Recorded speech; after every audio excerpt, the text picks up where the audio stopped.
false impression and confusion.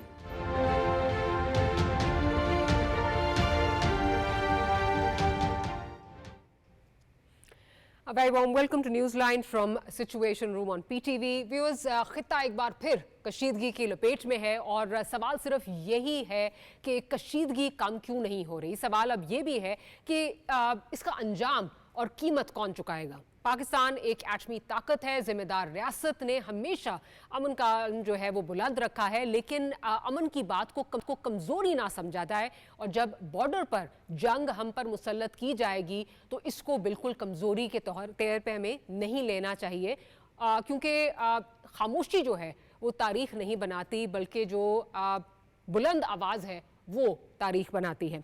अब इस वक्त अगर सिचुएशन देखी जाए तो हम इस वक्त ये देख रहे हैं कि जो सवाल उठ रहा है, जो बार बार सवाल उठ रहा है, वो ये है कि जंग मुसल्लत करने की हम पर जो कोशिश की जा रही है और जो दहशतगर्दी को जो स्पॉन्सर किया जा रहा है, ये कौन कर रहा है।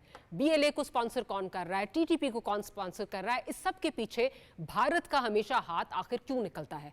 अफगान सरजमीन से पाकिस्तान पर हमले हों या बलोचिस्तान में तखरीबकारी, सुराग भारत के खुफिया इदारों तक क्यों जान पहुंचता है। अब ये कोई राज नहीं रह गया, दुनिया जान चुकी है कि भारत ना सिर्फ दहशतगर्द तंजीमों की पुष्टपनाही कर रहा है, बल्कि खित्ते के अमन को दाव पर भी लगा रहा है। बैनुल-अक़वामी सफारती महाज पर भी भारत का चेहरा बुरी तरह से बार बार बेनकाब हो रहा है। यही वजह है कि मौजूदा हालात में भी ट्रंप जैसे अमेरिकन सदर ने भी गैर जानिबदार रहने की कोशिश की और ये कहने पर मजबूर हुए कि दोनों ममालिक अपने तनाज़ात खुद हल कर लें। यहाँ ये भी अहम है कि 22 अप्रैल को जब फॉल्स फ्लैग ऑपरेशन का ड्रामा रचाया गया तो नायब अमरीकी सदर JD वैंस भारत में मौजूद थे और भारत को बहुत उम्मीद थी कि इस मामले को लेकर भारतीय इक़दामात पर उसे अमरीका की भरपूर सपोर्ट मिलेगी। लेकिन हिंदुस्तान का असल चेहरा अब दुनिया के सामने आ गया है और दुनिया जानती है कि ये सब कुछ हिंदुस्तान का वतीरा बन चुका है। इसके साथ साथ दूसरी तरफ देखें तो खित्ते में भारत की तन्हाई बढ़ती जा रही है। चाइना के साथ कशीदगी, नेपाल और बांग्लादेश से बिगड़े हुए मरासिम, लेकिन मोदी हुकूमत अब भी होश के नाखून लेने को तैयार नहीं। तो फिर सवाल यह है कि अगर हालात जंग की तरफ जाते हैं तो क्या भारत इसे अफोर्ड कर सकता है? क्या एक एटमी खित्ते में जंग किसी एक मुल्क तक महदूद रह सकती है? और क्या आलमी बरादरी का खामोश रहना आग को दावत देना नहीं है? और फिर साथ ही साथ सिंध तास मुआहदा अगर मुअत्तल होता है तो और जवाब में पाकिस्तान शिमला मुआहदा मुअत्तल कर देता है तो कश्मीर के स्टेटस पर उसके असरात क्या होंगे और हिंदुस्तान इस मामले को कैसे देखेगा जब लाइन ऑफ कंट्रोल का वजूद ही खत्म हो जाएगा और सफारती सतह पर जब पाकिस्तान को आलमी सालसी की ऑप्शन मिल जाएगी तो हिंदुस्तान जिसने हमेशा इसकी मजम्मत की है वो इसको कैसे देखेगा। इन सब मौजूआत पर आज बात करेंगे। हमारे साथ मौजूद हैं international expert on affairs doctor Rauf साहब, साथ ही साथ हमें जियोपॉलिटिकल एनालिस्ट डॉक्टर कमर चीमा साहब ज्वाइन कर रहे हैं और defence analyst brigadier retired Haris Nawaz साहब भी हमारे साथ मौजूद हैं। तो गुफ्तगू का आगाज डॉक्टर रऊफ साहब आपसे करती हूँ। डॉक्टर रऊफ साहब, अगर देखा जाए तो एक बड़ा ही मतलब नी जग किस्म का रिएक्शन जो है और बड़ी बड़कों वाला रिएक्शन जो है वो मोदी सरकार की जानिब से आया। उन्होंने जो अनाउंसमेंट सारी की और बिलखसूस जो इंडो वाटर ट्रीटी के हवाले से जो बात की वो लग रहा था कि एक मतलब बड़ा एक जारहाना उन्होंने जो अपनी पब्लिक कंजम्पशन के लिए एक बात की और उस पर फिर ये नहीं सोचा कि इसके एक्चुअली इंटरनेशनल रैमिफिकेशंस या इसकी जो बात की रियलिटी है वो कहाँ तक रहेगी। अब जिस तरह भारत ने ये अनाउंसमेंट की मीडिया पर आकर अपने, तो उससे तासुर ये मिल रहा था कि जैसे आजकल हमारे यहाँ पे आपने देखा हमारे लोग मीम्स बनाने में बहुत ज़्यादा जो है वो एक्सपर्ट हैं। मीम्स इस तरह की चल रही हैं जैसे लग रहा था जी पाकिस्तान का पानी बस आज बंद हुआ कल बंद हुआ, भारत ने शायद कोई नलका है जो बंद करना है और पाकिस्तान यहाँ पे जो है ना बूंद बूंद को तरसेगा। इसकी reality as hydro expert, international hydro expert, जरा बताइए कि इसकी रियलिटी क्या है। बिकॉज आज अगर भारत ये सारा पानी अपने पास ले भी लेता है, जो कि अब भारत के अंदर एक्सपर्ट्स भी बात कर रहे हैं, तो हम इनको भारत इसको स्टोर कहाँ करेगा। नेट रिजल्ट इस वक्त ये है कि अपने पास अभी डैम्स नहीं है तो पाकिस्तान की तरफ पानी छोड़ना पड़ा है, जेलम की तरफ पानी जो है बहाव जो है वो बढ़ता जा रहा है। इस पर जरा अगर आप बात करें। जी बहुत शुक्रिया, थैंक यू वेरी मच, आपने मुझे मौका दिया। सबसे पहले आपने दो सवाल मुझसे पूछे हैं, एक इंटरनेशनल लॉ के कॉन्टेक्स्ट में और एक इंडिया की स्टोरेज की कैपेसिटी के कॉन्टेक्स्ट में। इंटरनेशनल लॉ का जो सवाल जहाँ तक पैदा होता है, सबसे पहले हमें ये देखना पड़ेगा कि जो ट्रीटी है उसकी डेफिनेशन क्या है। जो Vienna convention on the law of treaties है 1969 का, वो ट्रीटी के बारे में ये कहता है कि कोई भी ऐसा बैनुल अक़वामी मुआहदा जो रियासतों के दरमियान हो, रिटन फॉर्मेट में हो, और वो गवर्न होता है इंटरनेशनल लॉ के अकॉर्डिंग। यहाँ से हमें ये बात पता चलती है कि जो इंडस वाटर ट्रीटी है वो गवर्न हो रही है थ्रू इंटरनेशनल लॉ। जब आप इंटरनेशनल लॉ के पास आते हैं तो इंटरनेशनल लॉ के अंदर बहुत सारे इस तरह के आर्टिकल्स मौजूद हैं जो दूसरी रियासत को ये रिस्ट्रिक्ट करते हैं कि वो किसी भी रियासत के लिए जो भी कोई फंडामेंटल एलिमेंट्स हैं सर्वाइवल के लिए लोगों की, उनके ऊपर इस तरह की कदगन नहीं लगा सकता। वो फंडामेंटल और इंडिस्पेंसिबल आइटम्स, उसमें पानी सबसे इम्पोर्टेंट चीज़ है। आपको पता है पानी के बगैर तो लाइफ है ही नहीं। तो बिल्कुल। उसमें एक आर्टिकल 54 1 एंड 2 है 1977 एडिशनल प्रोटोकॉल 1 का। देन आर्टिकल 14 है एडिशनल प्रोटोकॉल 2 का, जिनेवा कन्वेंशन 1949 का। ये बेसिकली रिस्ट्रिक्ट करते हैं कि आप सिविलियंस को स्टार्व नहीं कर सकते, यानी कि सिविलियंस को भूखा नहीं मार सकते। और पानी के बगैर ना ज़राअत है पाकिस्तान के अंदर, पानी के बगैर ना गंदम है, पानी के बगैर तो जिंदगी ही नहीं। तो जो जिंदगी को थ्रेट करने की इंडिया आबी जारियत के थ्रू कोशिश कर रहा है, वो आर्टिकल 54 एडिशनल प्रोटोकॉल और आर्टिकल 14 की खिलाफवर्जी है। उसके बाद ये सिर्फ यहाँ तक बात नहीं रुकती। ये अगर आप स्टैट्यूट्स ऑफ इंटरनेशनल जो क्रिमिनल कोर्ट है 1998 के, उसका आर्टिकल 82B अगर देखें, वो इसको इस स्टार्विंग ऑफ सिविलियंस को as a war crime consider करता है, यानी कि ये एक जंगी जुर्म है जिसका अयादा करने की कोशिश की गई है इंडिया की तरफ से।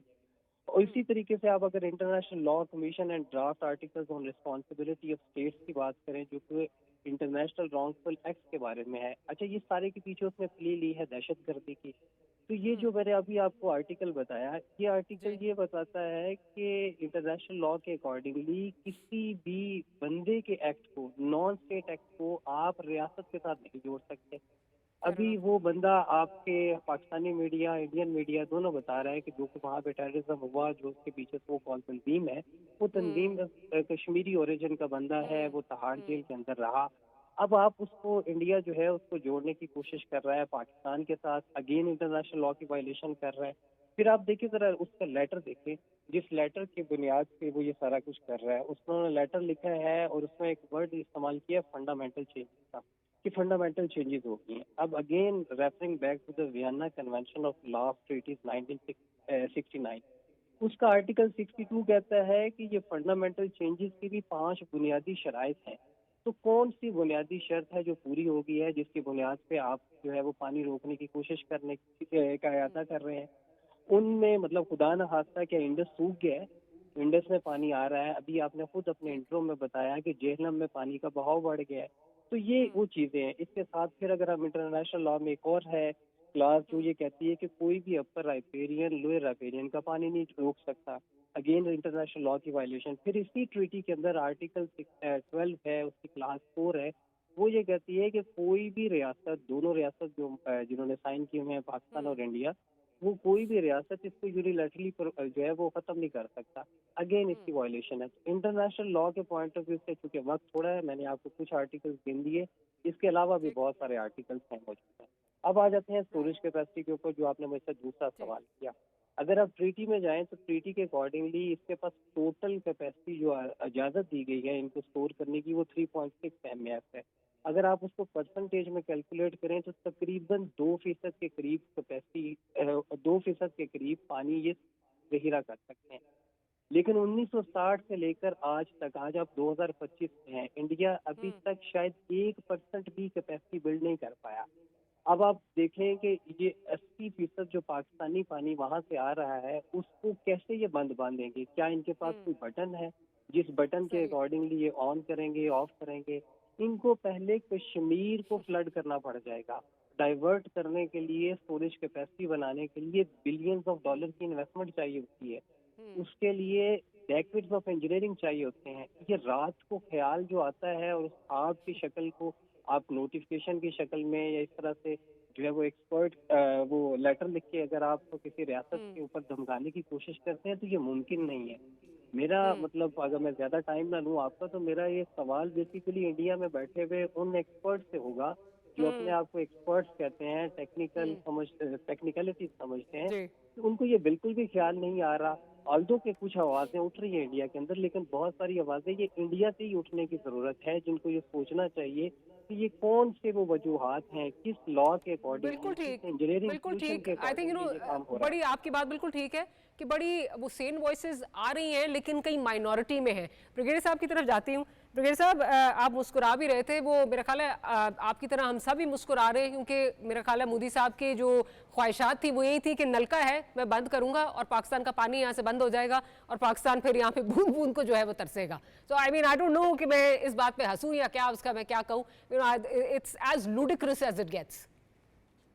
देखें, मुझे ये वाटर एक्सपर्ट आपके साथ हैं रऊफ साहब, ये बताएं, ये तिब्बत से निकलता है, पहाड़ों के अंदर से आता है, पहाड़ों के अंदर ये क्या पहाड़ तोड़ के बंद कर देंगे इसको? आगे आता है जो अभी बता दी नहीं, कैपेसिटी नहीं है, तो पानी तो आना ही आना है। अभी भी देख लें 7-8 फुट पानी बढ़ गया जलाम, ये कहाँ ये कर सकते हैं? ये विदाउट इन्फॉर्मिंग ये पानी ज्यादा छोड़ सकते हैं स्पिल बेस से और पाकिस्तान को फ्लड कर सकते हैं रेनी सीजन में। इसके ऊपर आई थिंक राव साहब की ज्यादा कमेंट्स बेहतर होंगे, लेकिन पानी इनकी रोडिंग कैपेसिटी इतनी थी, उन्होंने डाइवर्स कर ली, नहर बना ली है, बगलियार है, किशन भी, और ये कुछ नहीं कर सकते। और अगर करेंगे किसी चीज के ऊपर then we know our answer. हमने कहा है act of war, we will use all means available to state Pakistan, it is self explanatory. Number 2 ये कि इसके साथ आप ये देखें कि पाकिस्तान ने आज प्राइम मिनिस्टर ने भी बड़ी क्लियर बात की है, हमारे इंटेलिजेंस ने कहा जी कि आप इंडिपेंडेंट जहाँ से इंक्वायरी करनी करें, but we are not pushed.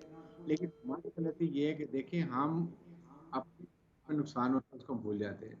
अगर जाफर एक्सप्रेस पे जिस तरह हुआ था, हमारे पास कॉन्क्रीट प्रूफ हैं, और इंडिया आपने देखा कि कैसे इंफॉर्मेशन मीडिया वॉरफेयर कर रहा था इनकी दहशतगर्दों के साथ मिलके, ये हमने एक्सप्लॉइट नहीं किया।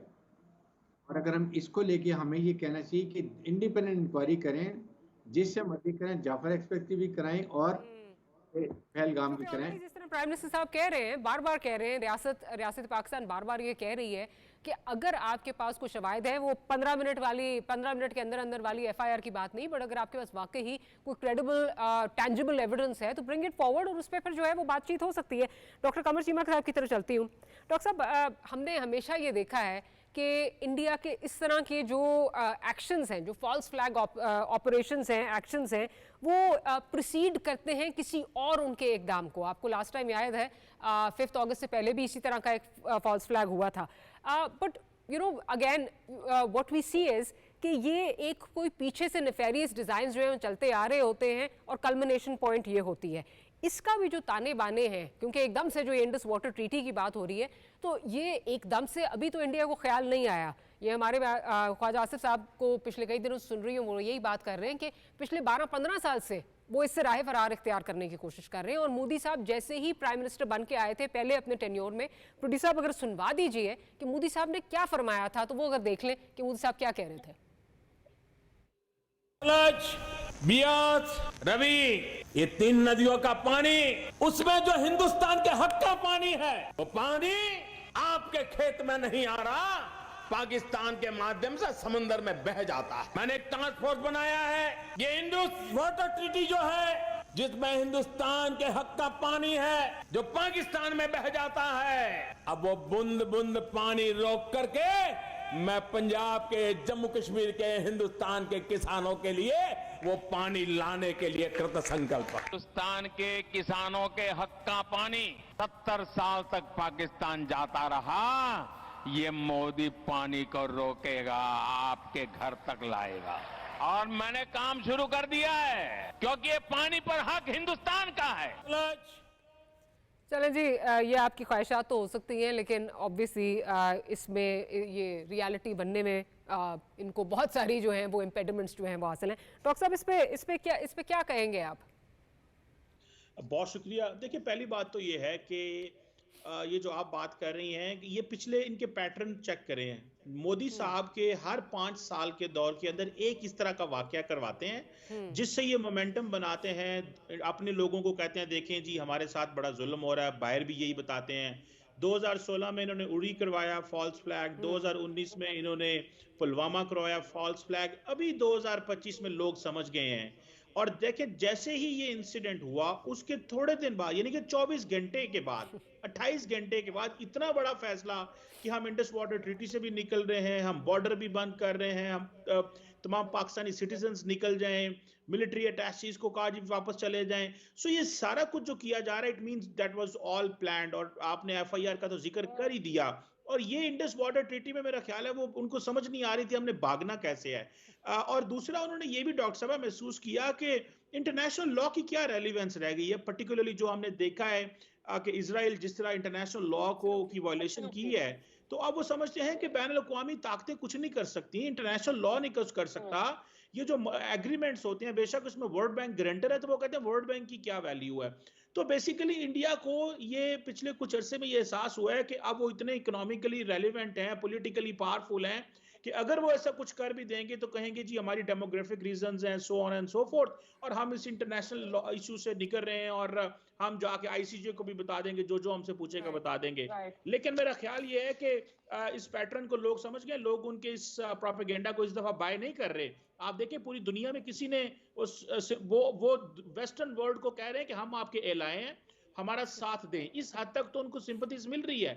बट दुनिया ये समझ रही है कि जिस तेजी से ये फैसले कर रहे हैं this was all they were thinking something behind that. इसलिए डोनाल्ड ट्रंप ने भी कल रात आपको पता है कि नॉन सीरियस सा बयान दिया जिससे वो इंडियंस बड़े परेशान हैं कि ये ऐसा बयान उन्होंने क्यों दिया, ये ऐसा बयान उन्होंने क्यों दिया, वो इससे परेशान है कि अब हमें क्या करना पड़ेगा। So let's see. कता कलामी की माफी nonetheless, at the expense of reputation, as ludicrous as it sounds, लेकिन ये उनके अज़ाइम तो हैं और हमें ये भी पता है कि अगली जंगें जो होनी है वो पानी पे ही होनी है। पाकिस्तान को इसको लाइटली ना लेना चाहिए और ना पाकिस्तान इसको ले रहा है। और मेरा ख्याल है वो जो भी बात हो रही है, बिकॉज ऑब्वियसली ये इस तरह तो नहीं होगा कि आपने कोई बोतलें लेके गए, उन्होंने स्टोर कर लिया पानी, उनको भी सालों साल लग जाएंगे डैम्स बनाने में और हमें भी लग जाएंगे। But nonetheless we should keep our focus इन पे, डैम्स पे जो है वो फोकस हटाना नहीं चाहिए। इसके लिए हमें तैयार रहना चाहिए क्योंकि अगली जंग का मुकाम ये बनेगा। बिल्कुल सही कह रही हैं। और देखिए ये वाटर स्टोरेज जो है ये आपके स्ट्रेटेजिक रिजर्वायर्स होने चाहिए। इस पे ऊपर हमें काम भी करने की जरूरत है क्योंकि ये बड़े बिलियंस ऑफ रुपीस की इन्वेस्टमेंट्स होती हैं, तो हमने इस पे फोकस नहीं किया। लेकिन इस बात में भी तो वजन है कि हमारा पानी जाया होता है और हम उसको स्टोर नहीं कर पाते जिस तरह हमें करना है। लेकिन that does not give India right कि वो यूनिलैटरली इस तरह के जो ट्रीटीज है उससे विड्रॉ कर जाए। लेकिन अब हमें इन्वेस्टमेंट्स भी करनी पड़ेंगी जहां पे वो भी बहुत कुछ सोच रहे हैं, हमें भी बहुत कुछ करना पड़ेगा। सो इट मींस कि ये अगले 2 4 5 साल में इन एरियाज में पैसा भी लगाना पड़ेगा। इसमें इंटरनेशनल लिटिगेशन भी होगी, लॉफेयर होगी। हो सकता है किसी मुकाम पे भारत को इंटरनेशनल अदारे देखें, बर्तानिया, अमेरिका, यूरोप तो शायद भारत को ये ना कह सकें क्योंकि वो समझते हैं हमारी लिवरेज इंडिया उनकी बात नहीं मानता। लेकिन कहीं ना कहीं इंटरनेशनल फ्रेमवर्क के जरिए शायद उनको फोर्स किया जाए कि ये उनको कुछ करना पड़ेगा, अदरवाइज। इस पे मैं जरा डॉक्टर राउत साहब से एक सवाल पूछ लूं। डॉक्टर साहब, जो भी जिस तरफ इशारा डॉक्टर चीमा साहब कर रहे हैं, तो बहुत सारी आवाज़ें, experts, even not just here, हमें इंडिया में मैं एक्सपर्ट्स को सुन रही थी जो सेन वॉइसेस माइनॉरिटी में है, वो ये कह रहे थे कि जी अगर हम ये करेंगे तो टिट फॉर टैट रिएक्शन जो है वो चाइना की तरफ से भी आ सकता है। बिकॉज अगर पाकिस्तान हमारे लिए लोअर राइपेरियन है तो हम चाइना के लिए लोअर राइपेरियन है। आप इस आर्ग्यूमेंट को किस तरह देखते हैं? जी बिल्कुल, बेसिकली यही है। अगर आप इंटरनेशनल लॉ की वायलेशंस करते रहेंगे तो फिर दूसरे भी आपके साथ यही सलूक करेंगे। तो इसीलिए इंटरनेशनल लॉ के हम सारे रेफरेंसेस दे रहे हैं कि व्हाट इफ अगर चाइना भी यही करता है आपके साथ, तो फिर तो आपका पानी बिल्कुल बंद हो जाएगा।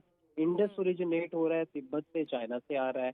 उसके बाद ब्रह्मपुत्रा जो है वो बहुत बड़ा एक रिवर बेसन है जो इंडिया को, सेंट्रल इंडिया को और साउथ वाली साइड पे उसको सराब करता है इंडिया को, वो सारा चाइना से आ रहा है।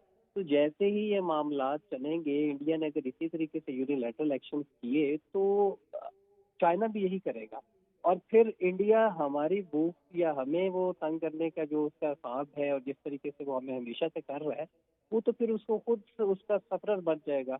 इसीलिए हम कहते हैं कि इनको अंदर जो यहाँ पे सेम वॉइसेस हैं उनको ये चीज़ें सोचनी चाहिए। अभी आपने इंटरनेशनल स्पोर्ट की बात की जिसपे डॉक्टर कमर चीमा ने भी अपना पॉइंट ऑफ व्यू दिया। मैं आपको मतलब जस्ट एक उनके जो काफी मशहूर सहाफ़ी हैं बरखा दूत, उनकी मैं सिर्फ एक ट्वीट जो है वो आपको साथ शेयर करना चाहूँगा। वो कह रही थी कि इंटरनेशनल मीडिया से गिला कर रही थी कि इंटरनेशनल मीडिया इस तरीके से हमारी सपोर्ट नहीं कर रहा है जिस तरीके से वो ऑलरेडी पहले करता रहा है। तो उसके ऊपर मैं जो थोड़ा सा बस वो एक लाइटर नोट पे यही कहना चाहूँगा कि ये जब हमेशा शेर आया कि आप रट लगाएंगे तो फिर इंटरनेशनल मीडिया आपकी कैसे सुनेगा? इंटरनेशनल कैपिटल से शायद आपकी उस तरह से ना बात सुन पाए।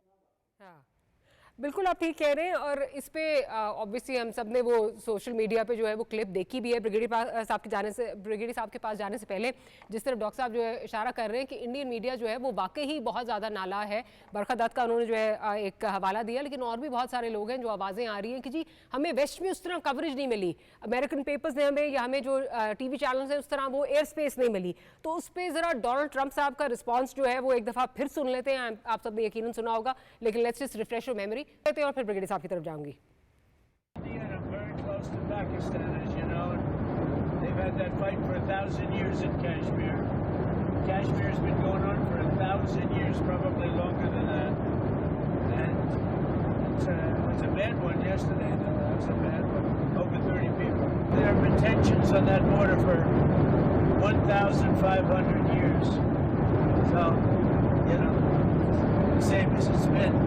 But they'll get it figured out one way or the other. I'm sure that I know both leaders. There's great tension between Pakistan and India, but there always has been. जी ब्रिगेडियर साहब, चले मैं उनकी history की knowledge पे नहीं जाती, but उन्होंने जिस तरह एक हंसते हंसते जवाब दे दिया तो दिहाइयों से चल रहा है, ठीक हो जाएगा, मतलब इस तरह as if it's something very frivolous, और उसको बिल्कुल सीरियसली नहीं लिया।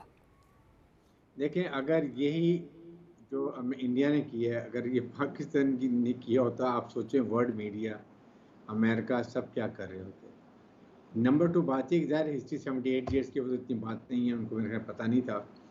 बात ये कि ये आप ये देखें इस वक्त सैटेलाइट से एक कॉइन जो होता है ना सड़क पे या रास्ते में, वो उनको पता चल जाता है। अमेरिका को, यूरोपियन यूनियन को, रशिया, चाइना, एवरीबॉडी नोज के क्या वहाँ पर हुआ। सैटेलाइट इमेज उनके पास हैं, वीडियोस उनके पास हैं, हर चीज़ को उनको पता है। इसीलिए क्या इतना बड़ा झूठ वो बोल सकते हैं। कहीं ना कहीं उनकी अपनी भी रेपुटेशन है, उनकी अपनी एक रिस्पेक्ट है। इसलिए पूरा मीडिया इस वक्त उनको सपोर्ट नहीं कर रहा, बिकॉज इट्स सो ऑब्वियस।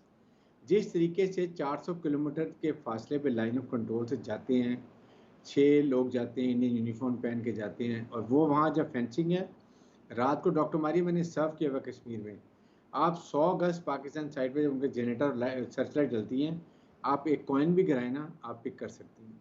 इतनी लाइट होती है और इतनी फेंसिंग है। 400 किलोमीटर दूर गए हैं, वहाँ जाके किसी को नहीं पता, किसी कैमरे में नहीं आए हैं, किसी चेक पोस्ट पे नहीं आए हैं, जाके वहाँ पर सुलेमानी टोपी पहन के गए थे, वहाँ उतरे हैं, उतर के किए, ना लोगों को पता है, ना किसी ने आवाज़ सुनी। और फिर FIR गलत, 5 मिनट में ब्लेम कर दिया एक न्यूक्लियर स्टेट को। तो इससे ये खुद झूठे पड़ चुके। अब ये क्या इन्होंने किया, वहाँ देखें कितना जुल्म कर रहे हैं, इसी बहाने में कश्मीरियों के घर उड़ा रहे हैं, ब्लास्ट कर रहे हैं, पकड़ रहे हैं, 1500 कश्मीरी पकड़ लिए हैं, मिसमार कर रहे हैं, बिजनेसेस मिसमार कर रहे हैं, वहाँ पे उनकी जो जरिया माश है उसको ख़त्म कर रहे हैं। ऑर्चर्ड उनके रेस को ग्राउंड कर दिए हैं।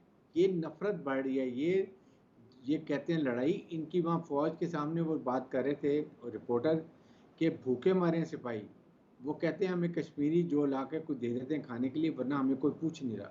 ये फौज लड़ेगी जिसका ट्रस्ट लेवल ये अपने कमांड के ऊपर। सबसे ज़्यादा इनके जो सुइसाइड रेट्स हैं दुनिया में वो इंडिया की आर्मी के हैं।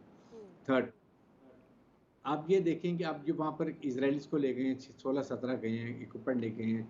आई थिंक ये अभी इसी गाप में इतना कश्मीरियों को तंग करेंगे, इतना जुल्म करेंगे कि कोशिश ये कर रहे हैं, जैसे इजराइल चाह रहा था कि जॉर्डन और इजिप्ट में ये चले जाएं पैलेस्टीनियन, ये पाकिस्तान में धकेलेंगे, जो कि ये डोंट अंडरस्टैंड कि ये पाकिस्तान है, न्यूक्लियर स्टेट है और बैटल हार्डन आर्मी है। इसलिए मैं इनको बार बार कहता हूँ कि डोंट टेक पंगा विद पाकिस्तान। हमने पूरी कॉन्टीजेंसी प्लानिंग की हुई है, वाटर की, एयर टू अगर वायलेशन करते हैं, मिसाइल आते हैं, ग्राउंड करते हैं, दे विल कम टू, इनको लग पता जाएगा कि इन्होंने क्या किया है और इनके साथ क्या हुआ है। मेरा ख्याल है वो हमारी चाय पीने के बाद, पिछली दफा से जो चाय पी के गए उसके बाद से मुझे नहीं लगता कि वो वापस तो आने के लिए तैयार नहीं है। इसीलिए मुझे आज भी हम सुन रही थी, correct me if I am wrong, जो कशीदगी बॉर्डर पे हो रही है वो उसमें छोटे हथियार जो हैं वो इस्तेमाल हो रहे हैं। इस दफ़ा अल्हम्दुलिल्लाह अभी तक जो है वो इसका है सिविलियन पॉपुलेशन है उसको उस तरह टारगेट नहीं किया गया। ज़िंदगी फ़िलहाल बिल्कुल नॉर्मल चल रही है वहाँ पे। So correct me if I am wrong, I think they had that वो एडवेंचर उन्होंने कर लिया है। एक अभी ये लाइन ऑफ कंट्रोल पे फायरिंग कर रहे हैं, बेतुकी फायरिंग कर रहे हैं। देखिए हमारे लिए एक डायलम है, हमारे दोनों तरफ कश्मीरी भाई हैं।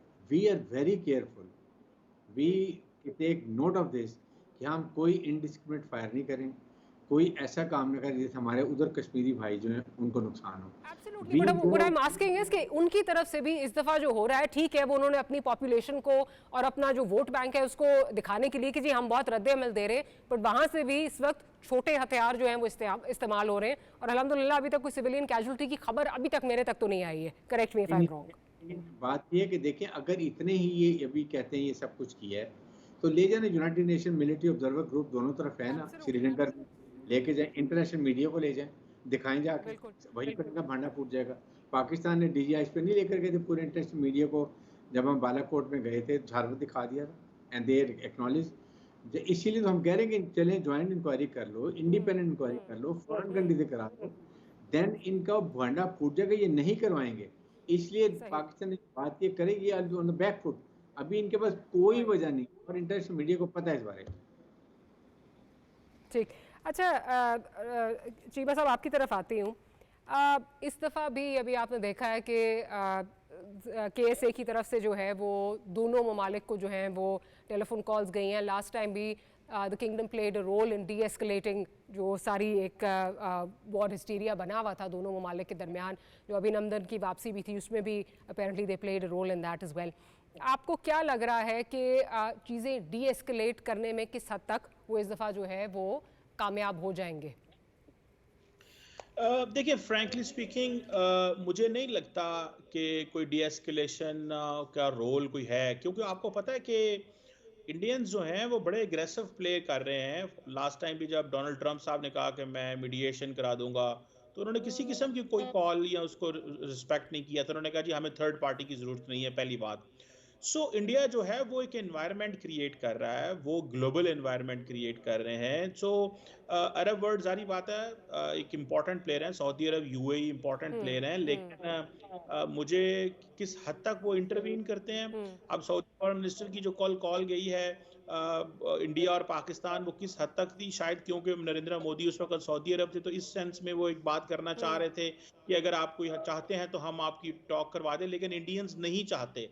वो बड़ा एग्रेसिव हैं और वो शायद ये समझते हैं कि पाकिस्तान क्योंकि एक डिप्लोमेटिक पॉलिटिकली चीज़ों को लेके चलता है और इंटरनेशनल लॉ की जो है वो सपोर्ट लेता है, चीज़ों को हमेशा जो है वो डिप्लोमेटिकली हल करने की कोशिश करता है, तो वो शायद इस चीज़ को कमज़ोरी समझते हैं पाकिस्तान की। सो इसलिए वो एग्रेसिव दिखाते हैं। देखिए आप इमेजिन करें एक चीज़ कि कल से उनकी पॉलिटिकल लीडरशिप नहीं बोल रही, उनके डिफेंस मिनिस्टर, उनके होम मिनिस्टर, उनके प्राइम मिनिस्टर, उनके मिनिस्टर फॉर एक्सटर्नल अफेयर, वो एक उस वाक़े के बाद उन्होंने सिर्फ और सिर्फ फॉरेन एनवॉयज को ब्रीफ किया है और ब्रीफ करने के बाद वो साइलेंट है। और आज उन्होंने कहा है कि जी मिलिट्री की मूवमेंट शेयर ना करें because this could be a threat हमारे लिए हो सकता है। सो मुझे ऐसे लग रहा है they are thinking something and then वो दुनिया से रिस्पॉन्स मांगेंगे, लेकिन वो कुछ करेंगे।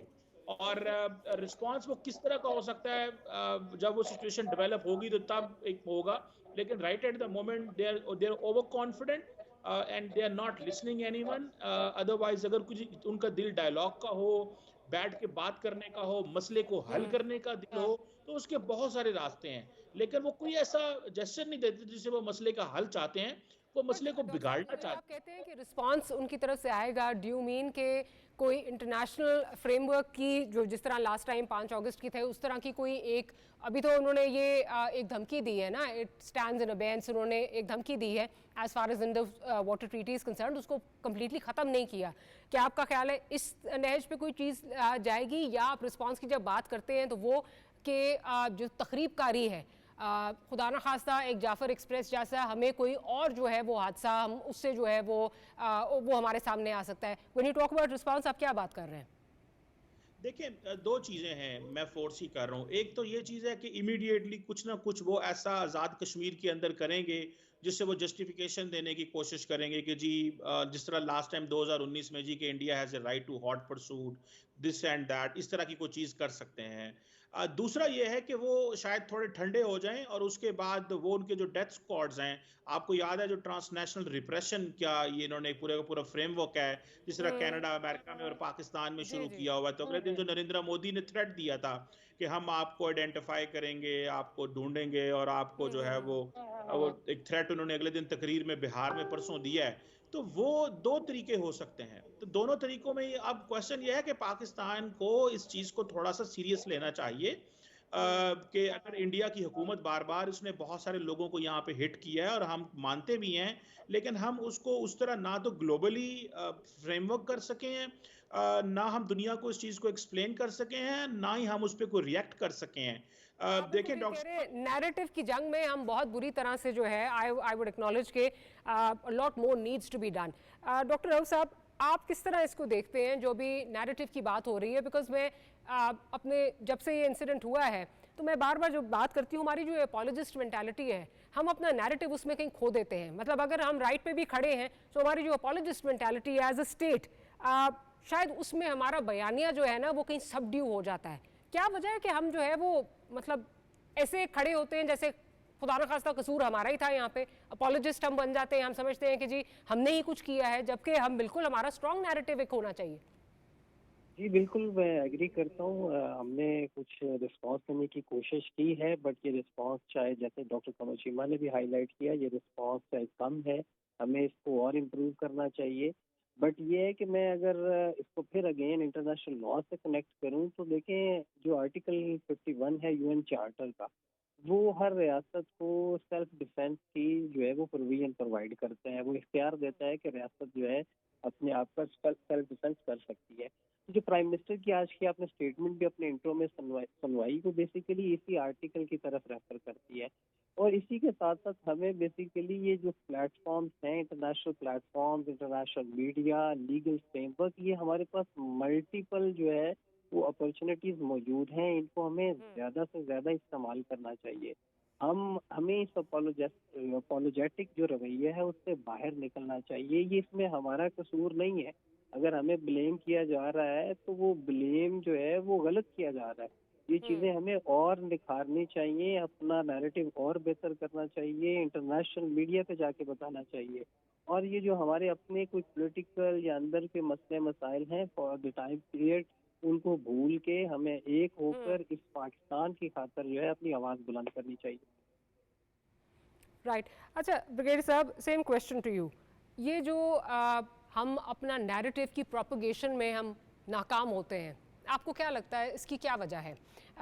बिकॉज अगर मैं अगले दिन डिफेंस मिनिस्टर जो है उनकी जो उनका स्टेटमेंट थी इंटरनेशनल मीडिया को कि we been doing the worst dirty laundry, ठीक है, उसको बहुत ज़्यादा उस पर जो उछाला भी जा रहा है, प्रोपेगेंडा भी हो रहा है, पर बात तो उन्होंने बिल्कुल ठीक की है। बात तो यही है, और इतने सालों से जो इनको आपको याद है जी, बड़ा फ्रीडम फाइटर्स और इनको प्रेसिडेंट्स जो हैं वो अमेरिका के मिलते थे, इनका जो सारा निसाब है वो कहाँ छपता था, वो सारा कुछ जो है वो मलबा अमेरिका की जो सारी जो कोताहियाँ हैं वो मलबा हम पे आके गिर जाता है। लाइकवाइज एक हमारा वतीरा बन गया है पिछले कई दिहाइयों से, मतलब ever since 9/11 I would say मोर सो, कि हम अपने लिए स्टैंड नहीं उस तरह ले सकते, हम नैरेटिव को प्रोपोगेट नहीं कर सकते। डॉक्टर मारिया जो डिफेंस मिनिस्टर ने बात की, वो टेररिस्ट की बात कर रही थी, इन्होंने वो बात कर दी, इसे उछाला गया। सिंपल बताएं कि हमने अफगान जहाद के अफगानियों को ट्रेन किया रशियन को पुल आउट करने के लिए। किसके कहने पे? वेरी सिंपल, अमेरिकन के कहने, and American paid money for everything they did it. और हम अमेरिका को ब्लेम नहीं करते openly, it is all is happening because American, अभी भी क्या हो रहा है, जो अमेरिकन सपोर्ट आप दीजिए उसका बैकलिस्ट आ रहा है ना आपके, अपनी जाते हुए वेपन। और सारा जो उनका निसाब छपता था, जो उनको पढ़ाना होता था, क्या यूनिवर्सिटी ऑफ नेब्रास्का में नहीं छपता था? यस, तो ये बातें हम नहीं करते ना। एक मैं आपको बताऊं जो हमारे पिटफॉल, ये डॉक्टर चीमा भी हैं, राव भी, आप भी हैं, we have never behaved like a very strong nuclear Islamic state and with very strong battle hardened army. हम अभी भी आपको सिर्फ न्यूक्लियर पावर नहीं समझते हैं, हम समझते हैं पता नहीं हम कौन से भी गरीब गुरबा मुल्क है इकॉनमी की वजह से। Economy, political instability in one side, nuclear power is one side, nobody can take पंगा with us. No, इजराइल की रात नींद उड़ती है, हालांकि हमने बड़ी दफ़ा कहा कि हमारी तमाम strategic assets are India Pacific, we have got nothing to do with Israel, nothing. लेकिन हम इस नैरेटिव को बिल्ड नहीं करते। अगर हम पहले हमने ये जाफर एक्सप्रेस का बिल्ड किया होता, जिस तरह वॉरफेयर उन्होंने मीडिया वॉरफेयर की है हमारे खिलाफ सपोर्ट के टेररिस्ट को, इधर टेररिस्ट को आप सपोर्ट कर रहे हैं। And India the global terrorist. अब इन्होंने कनाडा में क्या किया है, अमेरिका में कौंसिल पकड़ी गई, पाकिस्तान के 20 हमारे पाकिस्तानी शहीद किए जो ये कश्मीर कॉज को सपोर्ट करते थे। बलूचिस्तान में क्या कर रहा है, बीएलए ओपनली उनकी मिनिस्ट्री कह जो पाकिस्तान का हिस्सा है तो उसको अफगानिस्तान में बैठ के टीडीपी को सपोर्ट करे। What else we needed? क्या हमने इसको प्रोपेगेट किया? क्या हमने इस नैरेटिव को बिल्ड किया? We are miserable. इवन आज भी प्राइम मिनिस्टर को खुल के कहना चाहिए था जाफर एक्सप्रेस कि India has done it, we have complete proof और इसके लिए हम ये 1 2 3 करेंगे। बल्कि यहाँ तक कहते हम चाहते हैं इंक्वायरी इंडिपेंडेंट किसी मुल्क से कराएं, जाफर एक्सप्रेस की भी कराएं और ये पहलगाम की भी कराएं, ताकि पता चले कि दुनिया को इंडिया व्हाट इज डूइंग। बिल्कुल ठीक है। हमें जो नैरेटिव की जंग है उसमें मेरा ख्याल है ये सोच के नहीं पीछे रह जाना चाहिए क्योंकि यहाँ पे जो एक रवायती जो एक रीजनिंग दी जाती है उसके लिए ये कहा जाता है जी एक बड़ी मंडी है, हमारा नैरेटिव उस तरह बिकता नहीं है, पर nonetheless we should not stop trying, अपना नैरेटिव जो है वो हमें प्रोपोगेट करते रहना चाहिए। डॉक्टर कमर चीमा साहब आपका बहुत शुक्रिया, डॉक्टर राउत साहब आपका शुक्रिया और ब्रिगेडियर साहब thank you making time for the programme. Will see you tomorrow. Good night and अल्लाह हाफिज़।